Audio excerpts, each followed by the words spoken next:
കഴിഞ്ഞ കുറേ കാലങ്ങളായിട്ട് തിയേറ്ററിൽ വലിയ ഹിറ്റുകളൊന്നും നൽകാത്ത നായകനടനാണ് നിവിൻ പോളി.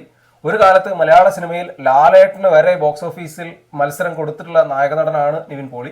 ഈവൻ നേർക്കുനേർ വന്ന സിനിമകളിൽ പോലും നിവിൻ പോളി ചിത്രം ലാലേട്ടൻ സിനിമകളെ വീഴ്ത്തിയ ചരിത്രം വരെ ഉണ്ടായിരുന്നു. അങ്ങനെ നിന്ന നിവിൻ പോളി കഴിഞ്ഞ കുറച്ച് കാലങ്ങളായിട്ട് വല്ലാതെ സ്ട്രഗിൾ ചെയ്യാണ്. അദ്ദേഹത്തിൻ്റെതായി വന്ന ഒരു സിനിമയും ഇവിടെ ഹിറ്റായില്ല.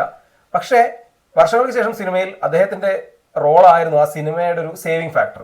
നിവിൻ പോളിയുടെ പുതിയ ചിത്രമായ സർവമായയുടെ ടീസർ ഇന്നലെ പുറത്തു വന്നു. അഖിൽ സത്യനാണ് ഈ സിനിമയുടെ സംവിധായകൻ. അഖിൽ സത്യനെ സംബന്ധിച്ച് ഏറ്റവും പ്രതീക്ഷയുള്ള ഒരു സിനിമയാണെന്ന് തോന്നുന്നുണ്ട്. കാരണം ഈ സിനിമയെക്കുറിച്ച് അദ്ദേഹം ഇന്നലെ ഒരു കുറിപ്പിട്ടത് ഹീസ് മൈ മോഹൻലാൽ എന്നുള്ളതാണ്. അതായത് നിവിൻ പോളി അദ്ദേഹത്തിന്റെ മോഹൻലാൽ എന്നുള്ളതാണ്. കാരണം അദ്ദേഹത്തിന്റെ അച്ഛനായിട്ടുള്ള സത്യനന്ദിക്കാടും ലാലേട്ടനും മലയാളത്തിലെ എവർഗ്രീൻ കോംബോയാണ്. ലാലേട്ടൻ സത്യനന്ദിക്കാടൻ എങ്ങനെയാണ്, സത്യനന്ദിക്കാട് സിനിമകളിൽ എങ്ങനെയാണെന്നുള്ളത് നമുക്ക് എല്ലാവർക്കും അറിയാവുന്നതാണ്.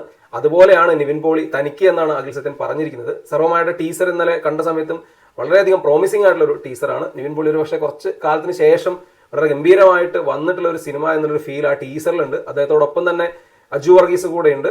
വളരെ ഒരു എന്താ പറയുക, ഒരു ഫീൽ ഗുഡ് എന്നോ അല്ലെങ്കിൽ ഒരു ഹൊറർ എന്നൊക്കെ കണക്ട് ചെയ്ത് പറയാൻ പറ്റുന്ന ഒരു ജോണറാണ്. എനിവേ സിനിമ തിയേറ്ററിൽ വൈകാതെ എത്തും. നിവിൻ പോളിയുടെ വലിയൊരു തിരിച്ചുവരവാകുന്ന സിനിമയാവട്ടെ സർവമായ.